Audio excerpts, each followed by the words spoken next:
Welcome to Healthy Living, Healthy Planet Radio, sponsored by EarthX, the world's largest environmental experience, and also sponsored by Natural Awakenings magazine. Live your healthiest life on a healthier planet. Now here's your host, Bernice Butler. Welcome to Healthy Living, Healthy Planet Radio today. We are very excited to be in our third season and more excited than ever to continue to help you explore and understand the unbreakable relationship between your health and the health of the planet. Here we look at the hottest topics related to our environment and its sustainability and how they affect your health and wellness. Here are issues like climate change, plastic pollution, extreme weather events, and others will meet up with everyday impacts like allergies and asthma, digestive issues and gut health, cancers, lung and heart issues, and more. So listen in today as we talk to an expert about the electric vehicle transition, or we like to call it the electric vehicle revolution. And this is a part of our series on energy. And we want to look at this electric vehicle transition or revolution as it is at the intersection of the clean energy imperative. Now, we Texans are still talking about last year's epic fail of the Texas grid, even though we are hopefully about to come out of the other end of this year's winter. But last year's failure is still on our mind. What we don't often remember, though, is how several weeks or maybe a month or so after that came GM's pledge to make only electric vehicles by 2035. And just these two incidents alone last year highlights, to some degree, the daunting task that the U.S. faces as we seriously begin to move toward weaning our economy off of the harmful fossil fuels.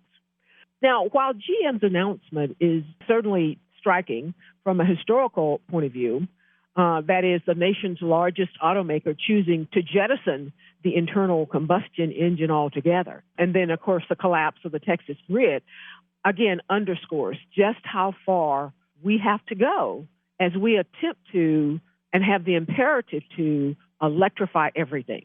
So now, despite these challenges, we in the U.S. find ourselves, though, at a kind of a promising turning point, with new economic, social, and political forces driving a key aspect of the decarbonization or the minimization or the elimination of fossil fuels from our economy. And that is the electrification of cars and eventually trucks as well. Now, the U.S. lags behind China as well as the European Union in the transition to electric vehicles or EVs. But some say, perhaps because of the private sector and the federal and state government's commitments to electric vehicles that has already begun with the Biden administration and the U.S. automakers, that within indeed 2 decades, a majority of new automobiles sold here in the U.S. will be electric. Now, we're seeing more and more signs, though, of this reality or the possibility of the reality, with signs like the California governor recently underscored the importance of electric vehicles when he announced that California would require all new cars and passenger trucks sold in that state to be zero emission by 2035, again, moving us towards that goal. Now, electric vehicles do have the potential to reshape the transportation sector in the U.S. drastically, by drastically cutting carbon emissions and then clearing the way for significant climate progress. Transportation is indeed the highest emitting sector in our country, producing almost 30% of all the carbon emissions in 2018, and so it's probably grown substantially in these last few years since then. Electric cars could transform the high emissions sector altogether. A study that was not too long ago released by the Union of Concerned Scientists shows that in the U.S., electric cars generate half or less than half of emissions of comparable gasoline-powered cars, all the way from the point of manufacturing to the point that they are driven and disposed of. Now, electric vehicles also have a great potential to draw down carbon emissions if they're widely adopted, and that's just a reality that all of the studies are pointing to. However, electric vehicle costs are falling significantly, as are the battery prices. Indeed, battery prices decreased about 87% in the last decade, because that used to be an almost prohibitive factor. And of course, the electric vehicle sales are increasing at a very, very rapid rate.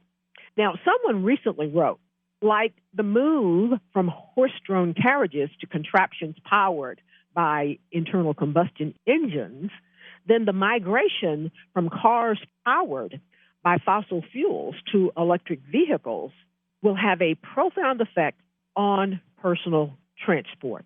Now, COVID-19 caused about a 20% drop in global light vehicle sales in 2020 to about 70 million. But of course, that's picking up again already. And then led by China, the proportion of vehicles powered by batteries is looking to grow even more quickly. But still, the events of the past year or so do show that the fossil fuel-dependent system is beginning to finally give way. The key now is for us to nurture that transformation and to be more and more intentional about it.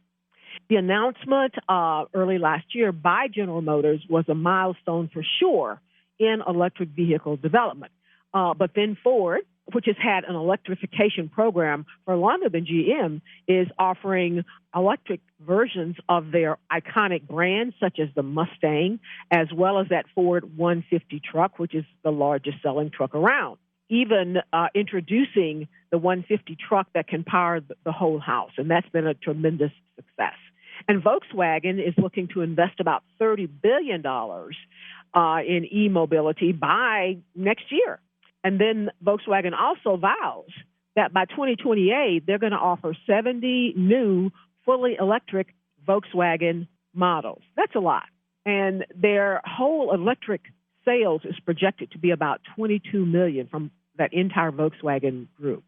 And we've got startups that are increasingly active, with e-truck innovator Rivian signing a big deal with Amazon to purchase a lot of their delivery vans. And I think that's still in that negotiating stage, even though we thought it was a done deal. Now, this shift will change the way people travel, and electric power requires a fundamental rethink of a car's internal architecture. And I imagine that is growing and being revised and getting better and better every day. And there's an array of new electronic systems that bring connectivity, and they produce data, making possible many new business opportunities, making possible better mobility services and more, in addition to the substantial impact on climate change. Now, this is a lot, and there's a lot going on because it is a transition and a revolution. And here to help us out and try to understand and unpack some of this today is Lori Clark. Lori is with the North Central Texas Council of Governments, and they are the stewards for this very large and growing North Texas region as it relates to transportation, mobility, and air quality. And they do a lot, and they do a good job. Now, Lori manages the Clean Fleet and the energy improvements and the DFW Clean Cities program for the Transportation Department of the North Central Texas Council of Government.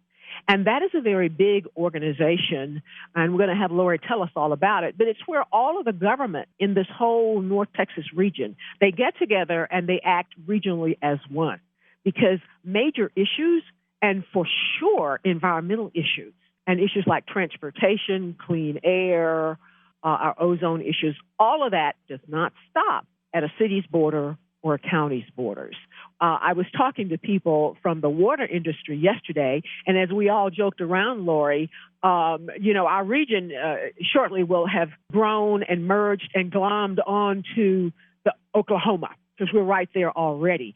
And truly, I would say probably in about 10 or 20 years, they're going to include, what do they call it, the Metropolitan Statistical Area. I think they have another name for it. But it respects that when all of these urban areas begin to merge together, that you can only grow wisely and smartly when you act and work together to look at and deal with the problems.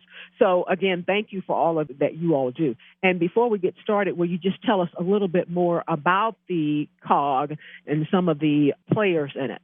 Absolutely. Happy to. Thank you, Bernice, and thank you for having me today. Yes, so the North Central Texas Council of Governments, which we saddled ourselves, sadly, with a very long name. We do incorporate 16 counties, but it also includes about 140 individual municipalities that are within those 16 counties and school districts and special districts. So it is herding the cats, you might say. But as you rightly point out, a lot of the big issues that we have to deal with as a very fast-growing region, a lot of population growth, a lot of economic development, constrained natural resources, we can only resolve all of that and try to achieve balance if we work in collaboration. And certainly transportation is one of those things that does not stop at the border. Things as simple as a truck route. One city might have a roadway sign to be a truck route, and when it gets to the edge of that city limit, that road keeps going across the city limit into the next road, but somehow, or into the next city, somehow the truck route has moved over. Little things like that need to be aligned. And I'm going to stop you right now at the beginning. You mentioned transportation, and when we come back on the other side of the break, you can finish telling us and reminding some of us about those things that we share regionally that we have to deal with regionally. We'll be right back on the other side of the break with Lori Clark with the North Central Texas Council of Governments. Thank you, Lori. We want to give a shout out now to our sponsors. That is Natural Awakenings, Dallas-Fort Worth Metroplex Magazine, the Green, Healthy, and Sustainable Living Authority for the DFW Metroplex and North Texas communities. Print issues of Natural Awakenings can be found in all Whole Foods markets, natural grocers, central markets, sunflower shops, and many, many other locations, as well as available free for download online at nadallas.com. Our other sponsor is North Haven Gardens, serving the Metroplex since 1951, the most respected horticultural establishment in North Texas, offering gardening and plant education, concierge services, DIY classes, gifts, and more. Check them out at nhg.com. And our other sponsor is Lynn Dental Care, practicing dentistry for over 38 years with a holistic approach, looking at the whole body, specializing in periodontics. Dr. Lynn is board certified by the International Academy of Oral Medicine and Toxicology. Check them out at lindentalcare.com. Thank you, sponsors.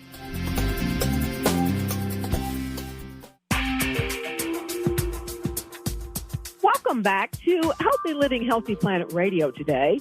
And we're back with Lori Clark from the North Central Texas Council of Governments.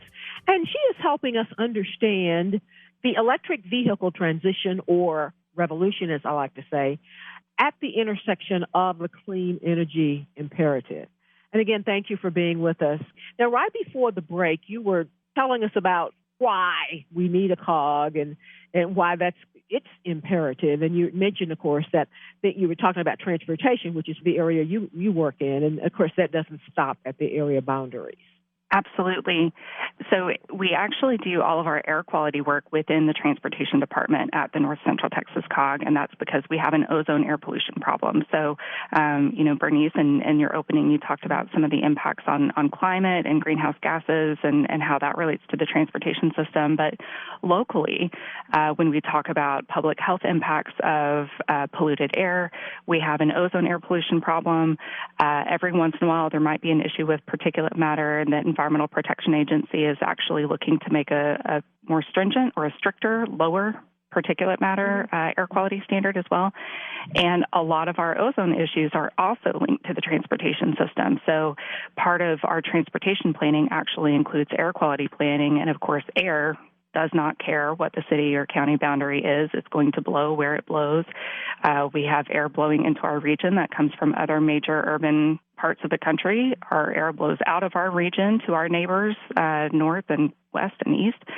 So it's all interconnected, and that's part of our role, is to work not only within our region, but also with our neighboring regions, with the Houston metro area, Austin, San Antonio, and then we have partners, of course, in other states as well. The same thing with water. Yes. All the natural resources, and again, the regions keep getting bigger.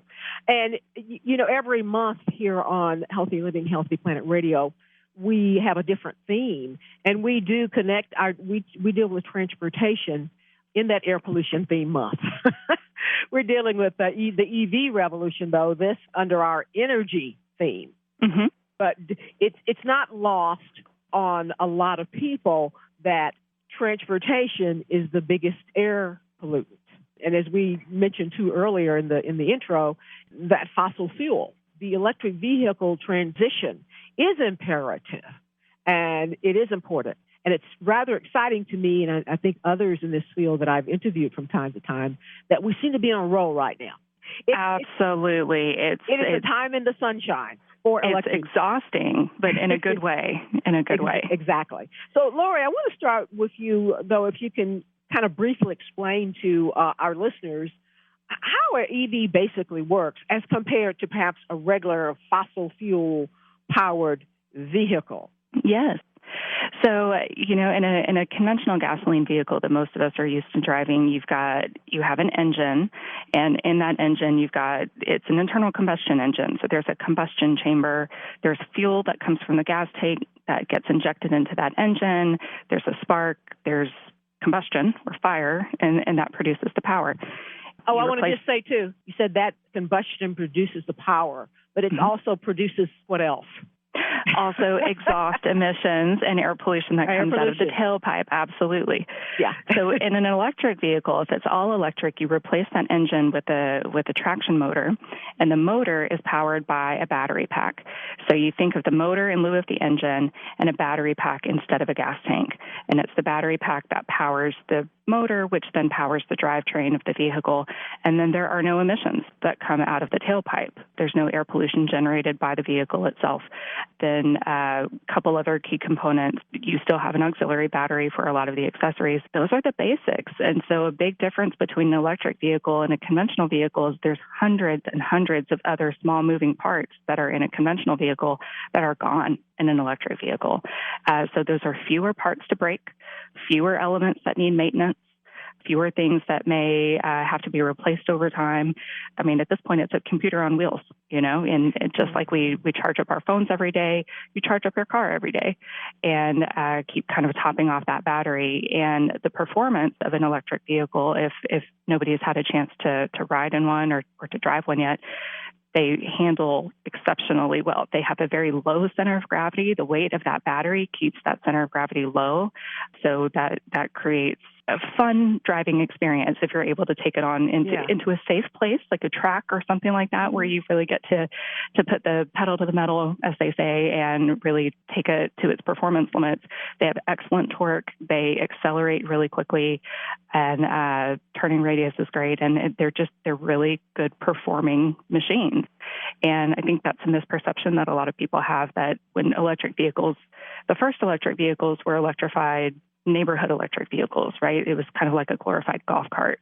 And I think that's the impression that some people still have, is that they're low powered, they're low speed. That is not at all the case. The technology has advanced immensely. So if nobody's had a chance to go and see things like the Mustang Mach-E or the F-150 that Bernice mentioned, you might be very surprised. I would say at this point, people may begin to be seeing them on the roads and maybe not necessarily realize that they are EVs.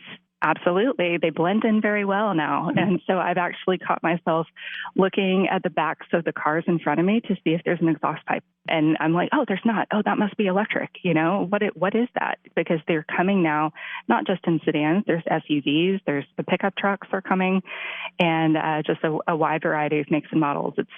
And I think that's what's helping adoption as well. Not everybody has a lifestyle that's well suited to just a regular four-door sedan. Some people need something that's a little bit bigger. You've got your kids, you've got your pets, you've got cargo that you carry around with you on a regular basis. So you need something that's got more capacity and more space. So there's a lot of SUVs now. Anybody who watched the Super Bowl this year hopefully noticed how many commercials were for electric vehicles. Last year's Super Bowl, it was one of the big headlines that came out of it was that GM invested the dollars for an electric vehicle commercial of their own. This year, everybody joined them. And I think the statistic that I saw was out of 9 different car commercials, 7 of them were for electric vehicles of some type. Yeah, I did. It was not lost on me. And I was like, oh, good. We're turning that corner. So what are the different kinds of EVs? I know, you've got the cars and some of the popular cars. What are the different kinds of EVs are there out there? So there's a growing variety of SUVs and hatchbacks, and then the F-150, and GM has also introduced an all-electric version of the Silverado that will be out in, I believe, 2024. And, of course, Tesla has the Cybertruck. And there are also electric vehicles that are coming in bigger and bigger platforms, so people should keep their eyes open for transit buses. There's a big push in the transit industry to go electric. Delivery trucks. Amazon has been one of the biggest buyers of, pre-ordering some of the vehicles from Rivian and some of the others. We actually are there any of those trucks, delivery trucks on the streets now? Absolutely. Yes. Keep your eyes open. Usually they'll try to advertise it a little bit. Exactly. I would think they would advertise it. Yeah. Yes. And then the big trucks, kind of the 18-wheelers, quote unquote, those are coming. We have our agency is actually hosting an event April 25th in Grand Prairie, and we'll have a couple of those trucks, all electric versions, on site for people to kind of kick the tires. And they're real and they're here. And it's just a matter of building out infrastructure is really the next big step, because the R&D on the vehicle side is, I'm not going to say that we're finished, because there's certainly additional R&D that will continue to make the vehicles more powerful, and battery technology like on regular fossil fuels cars, it's always being built more, always bigger, innovating, better, fast. Yeah, yeah. And I have to think that with EVs, it may, even though I don't know how it can, but it may even end up innovating faster than we are accustomed to with the traditional fossil fuel cars. I think so. Think about just the tech industry in general and how the changes that we've seen, even since the pandemic started, how much have we all changed in our day-to-day life and our day-to-day work because of the ability to do video calls and Zoom and Teams and all of those things that have advanced so quickly and really accelerated out of necessity. And so as we transition to electrifying the transportation system and now taking the transportation system, which evolved on its own, matured on its own, roadways and bridges and things like that. We have an electricity grid that evolved on its own, transmission lines and power lines, and now we have to take the two and smush them together. And it's a huge task in terms of planning and future investment and building out additional transmission lines and infrastructure. But, we're up to the task. We can do this. We've built all kinds of systems in the United States over the years, and it's just a matter of working together. And so selfishly, I'll come back to being a regional agency. And that's our role, is to bring everybody to the table. And there's agencies like ourselves all over the nation, all over the world. To help us move into the inevitable. However, we have to go to break.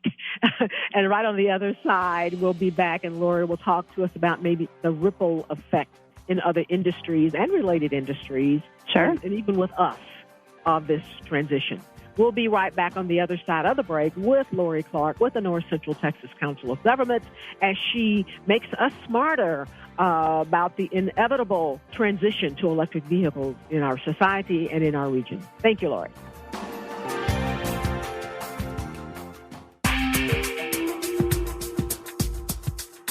Welcome back to Healthy Living, Healthy Planet Radio. And we are back with Lori Clark with the North Central Texas Council of Governments. And she is helping us peel back and get a better understanding of what's ahead with the inevitable transition to electric vehicles. It's happening, the ball's rolling, and it won't go back into the cage. And we very much appreciate you being with us and taking the time to help us out on this, Lori. Thank you. Thank you. And so right before the break, you were telling us ripple effects. We're going to talk about ripple effects a little bit. So as we transition to electrified transportation, just a few things, and certainly this isn't the universe of everything, but just want to throw out a few things for people to keep in mind, as we have all grown to expect when it's time when we're driving and want to take a step back and just think about how important transportation is to our quality of life. It is how things come to us. It is how we go to see things and people and places that we want to get to. And so having a transportation system that supports a high quality of life and a good quality of life is something that I think is critically important to everybody. Nobody wants to be stuck in traffic. Nobody wants to be stuck behind the vehicle with a stinky tailpipe that's blowing exhaust straight into your vents and then bringing it into your car. And so thinking about an experience where you don't encounter fumes when you're going to different places, and maybe you're next to a loading dock and you don't smell the diesel, and you aren't experienced and exposed to that. Thinking about schools and children waiting to get on their school buses, and all of those interactions that we have, where everybody has probably experienced at some point that kind of very acute, very noticeable exposure that you have. Thinking ahead a decade or so when we have mass electrification at scale, thinking about all of those things being gone. So that'll be kind of a nice ripple effect that will have impacts in medical care and health outcomes and things like that as we have reduced exposure. And that's the good ripple effect, and mostly on health, which is like a whole nother issue. But let me ask you this, like I was interviewing for our publication, I was interviewing Sempak, and he was mentioning that, I guess economically, maybe good, certainly good, but very different. What are the auto repair shops going to look like? Are they going to be computer repair shops? We get these stickers every year. What's that going to look like? What's mechanic training going to look like, or is it going to be? Is it going to be a computer technician? Absolutely. And I'm sure there's so much more that my mind cannot even get close to grasping yet about ripple effects.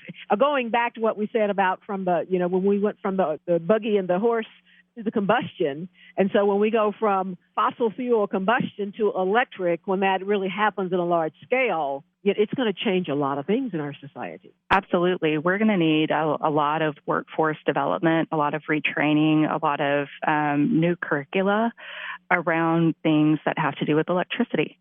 High voltage energy systems in vehicles, high voltage systems in the charging stations where the vehicles go and plug in, and maintenance for charging stations. And so a lot of this has to do with electrical work and electricians and computer programming and software analysis and data analysis. And those are skills, and those are trades that are a little bit different than what they've been in the past for people who wanted to work in the automotive space. And we know that some of our stakeholders have said that there's a shortage. We all know there's a shortage of truck drivers, but there is a looming shortage of automotive technicians that are going to have the qualifications necessary to work on this next generation of vehicles. And so one of the things that I know is important to the Biden administration, and as part of the infrastructure law, is workforce training and workforce development being part and parcel of a lot of the other projects that get funded, whether that's transit funding or rolling out the National Electric Vehicle Infrastructure Formula funding. NEVI is the name of that program, which is where all 50 states are going to get an allocation to build that nationwide EV charging network. All of those stations at some point are probably going to need some maintenance on them. And we don't have the workforce right now, so that's going to be certainly a big impact. So it's almost like there needs to be two tracks running as all of these manufacturers all begin to plant a flag in the ground toward a certain date that they're going to be all electric or nearly electric. There needs to be a parallel route that is building the infrastructure, which is more than just the charging stations. Looking at the workforce, lest we hit bottlenecks like we're now beginning to see are conceivable. Yes. Most of us in our lifetime have not seen the kinds of bottlenecks that we're seeing now as a result of the pandemic, and never would have thought about them. Right. But, now that they're happening and you think about them, they make sense. It's like, yeah, that makes sense. So we need to be dealing with this inevitable one on this other side as well. I wonder, it makes me think, who's out there already planning how to transition the gas station, that are some of these gas stations with all of their real estate in this country. Absolutely. I would love to see how many acres if you took them and put them all together. If I could, let me give a shout out there to, there's an organization called the Electric Vehicle Council under the Fuels Institute, which is under the National Association of Convenience Stores. So everybody think about that for a moment, that the National Association of Convenience Stores, their research group, the Fuels Institute, set up an electric vehicle council a few years ago. We, as the North Central Texas COG, we're an advisory, non-voting member, and they do research really focused on understanding what electric vehicle transition means for that industry. And so you are starting to see traditional convenience store chains lean in to electrification, and that's where you'll start seeing more and more charging stations. And I think that's going to be a big factor in making this technology and making the electrification transition seem mainstream to a lot of people. When you see charging stations show up at your favorite convenience store, and those of us who are in Texas, there's a couple chains that are going to float to the top of everybody's mind. Keep your eyes open over the next year or two. Oh, amazing. I love that. That's a really good business decision, because if they're doing it before the, the Valeros and the Shells and all of those, then that really does position them ahead of the pack and allows them to position themselves as progressive. Exactly. They can be progressive in terms of some other things, some other imperatives that our climate change is driving us to. So good for them. And thank you for giving us that bit of information. That's very hopeful as well. The other thing I wanted to ask you too, Lori, many times and over the last few years, there have been other industrial sectors that have always been ready to give excuses or why not for electric vehicles. The typical one I've always heard is you'll run out of charge and there's no place to charge it and you'll be stranded in the middle of nowhere. So I want to talk about the drawbacks and then tell us about the reality of those drawbacks. Sure. So the ability to get from where you are now to where you want to be next and not run out of a charge and have a place to fill up is certainly top of list for a lot of people. And when the first modern all-electric vehicles came out, when the Nissan Leaf came out in 2011, it was introduced with only around 100 miles of range, and publicly available charging stations were very few and far between. So certainly there were some restrictions, and there was a mindset that an electric vehicle probably only works for you if you live in a major urban area. But now we have thousands of charging stations nationwide that are publicly accessible, and most of the electric vehicles that are introduced are around 200 miles of range on a single charge. And so, what people really need to think about is, what do you really do in your day-to-day life? How many miles do you drive? My round trip commute to and from my office is 32 miles, and I would be able to do that in an electric vehicle very, very easily. If I bought something that was all electric, almost every all electric vehicle comes with plenty of range to be able to do that. For people who have a daily route that takes them much further, you could look at a plug-in hybrid electric vehicle where you have a gasoline engine that's there kind of as backup. And if you cannot find a place to charge, or your routine is such that you are driving 200 miles every single day, then that's a technology that could be a good fit for you, and it gets you on that path to electrification.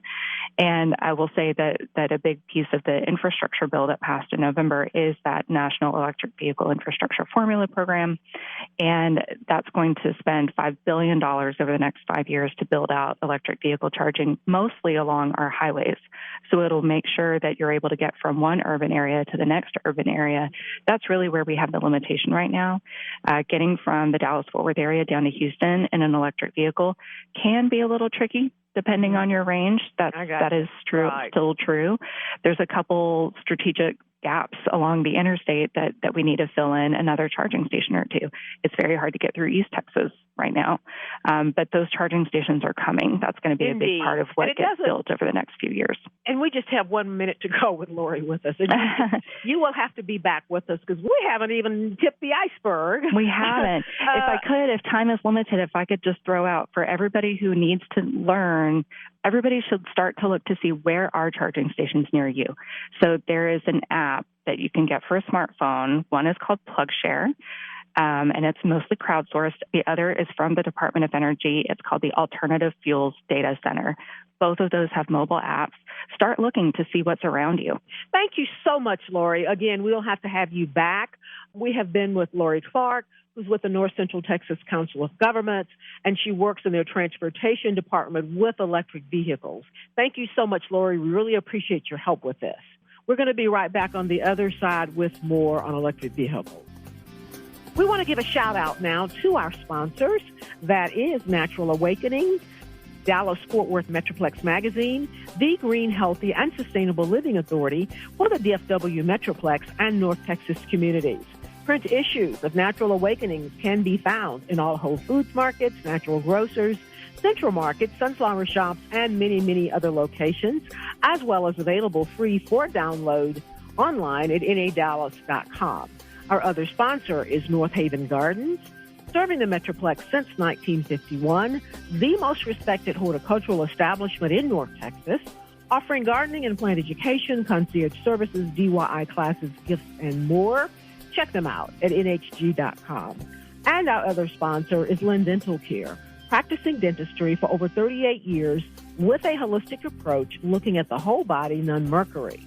Specializing in periodontics, Dr. Lynn is board certified by the International Academy of Oral Medicine and Toxicology. Check them out at lindentalcare.com. Thank you, sponsor.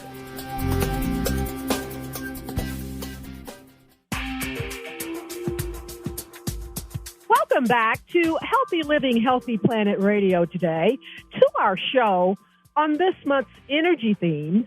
And we're going to be focusing on, or we have been focusing on, electric vehicles, the EV transition, or as I like to call it, revolution. And we want to thank again Lori Clark with the North Central Texas Council of Governments, who has really helped us understand and peel back some of the layers on electric vehicles, what they do, what they don't do, how they benefit us, and the impact on our everyday lives.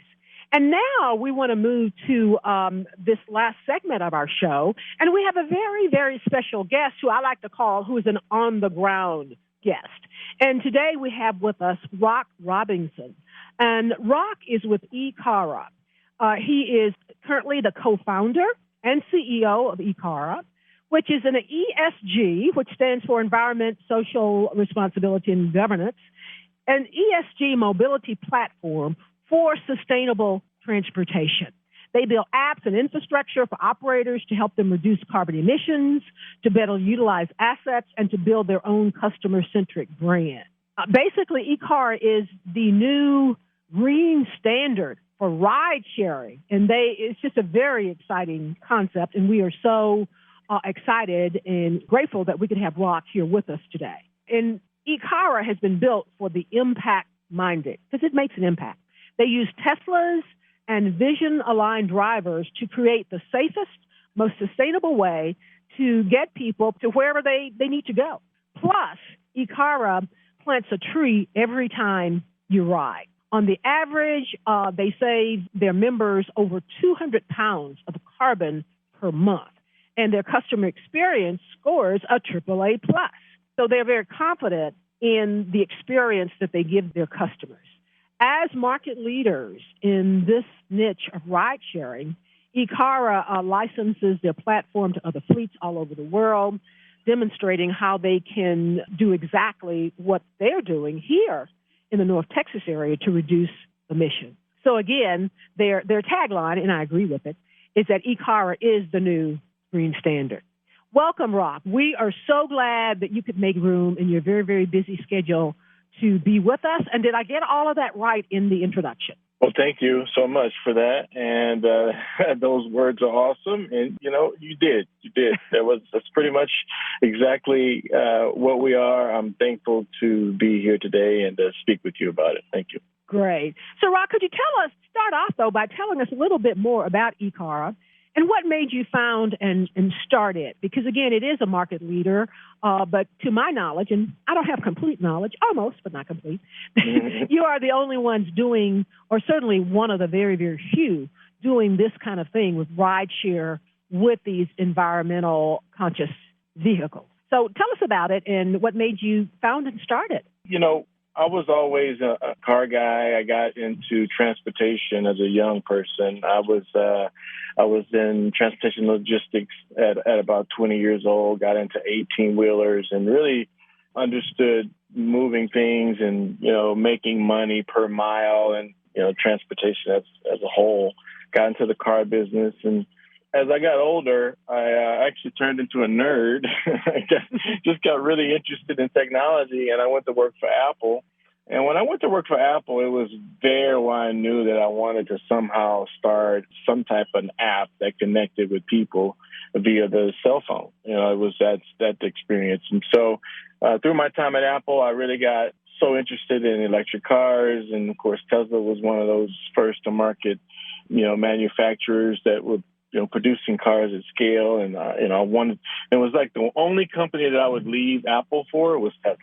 I ended up leaving Apple, and my business partner at the time had just put to work for Uber for a little bit. And he came to me and he said, "Hey man, what if we just could," this was around 2014 where, all of the, Uber was having lots of issues with just safety and consistency and things like that.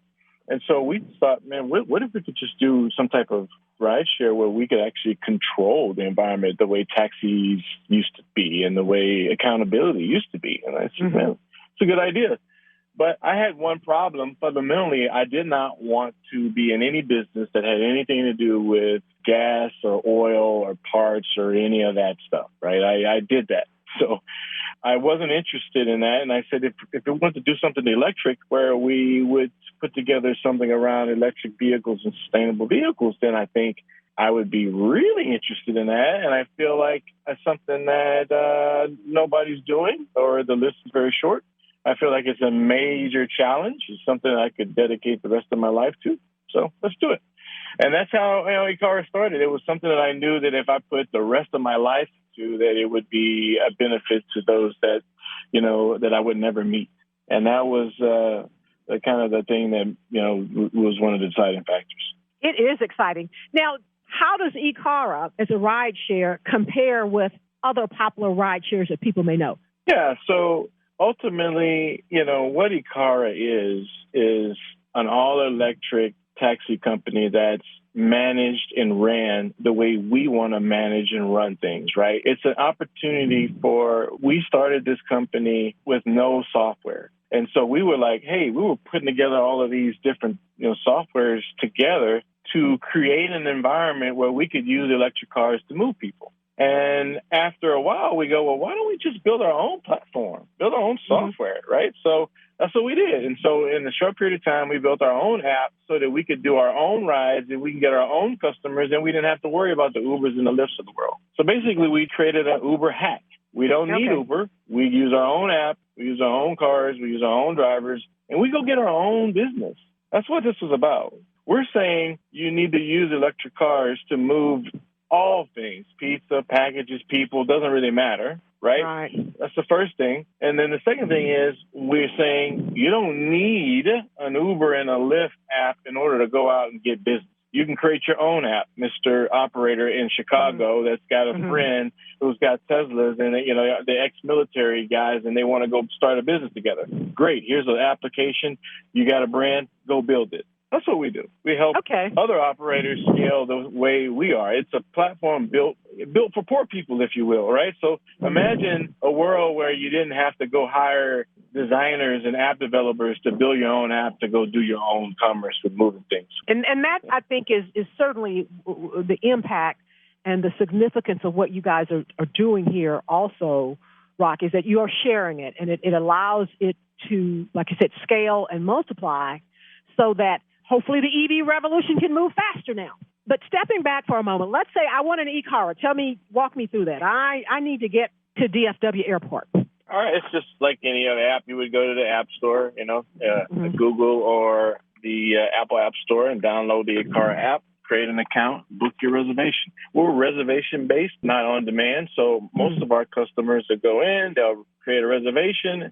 And once they create a reservation, we just make sure they get picked up and dropped off wherever they need to be. And that works because a lot of the old school air transportation is gone. It's been a few years back. I remember I went to go look for Super Shuttle. And I went to go look for them, it's probably about 4 years ago. It's like, they're not here anymore. So tell me, though, Rock, how is your traction, has been your experience since inception? How are you competing with the traditional guys? And what makes people choose you or know about you? That's a good question. So our traction from the very beginning has been so dynamic that we actually on purposely slow down. We actually we got our app in the App Store January 1 of 2019. In 90 days, we had over 500 users, and we had our first Fortune 500 company doing all of their airport transfers back and forth to the airport from Richardson, Texas to DFW. That was in 90 days. Oh, my. Nobody knew who we were. The first meeting I had with a company, they said yes. So the thing is, because we're in the bottom baseline of this transition, nobody's going to say no. You just got to be able to sustain the business. Right. Nobody says us no. The easiest meeting I've ever had was with the largest company in this country, Amazon. I walked in. Before I sat down, they said, when can we start? And at that point, it's as an entrepreneur, I'm like, whoa, let me slow down here. Let me figure out how to. I'm going to deliver. Not only how we're going to deliver, how we're going to help everyone else get into this place. That's what the bigger thing was. It was always about how do we help other people get to this place, because there's no one company can do it all. I love that. And we have 1 minute to go. 15 minutes goes fast. But you guys are so to be commended, because I think this really helps move forward the transition to electric vehicles and that whole EV revolution. Because one of the things, and I'm sure you talked about it and had some speeches about it and whatever, and that is it's also a way for people who might not otherwise experience riding and utilization of electric vehicles. Absolutely. And we find that 95% of the people that actually ride with us or just experience the electric cars for the very first time have never ridden or experienced an electric car. Never. Now, out of the 95%, 97% of those people say, all things considering, their next buy would be an electric. Cool. And it's just, all that means is it's an awareness problem. Exactly. That's all. So our goal, ICARA actually stands for Electric Car Ride Awareness. That's what ICARA stands for.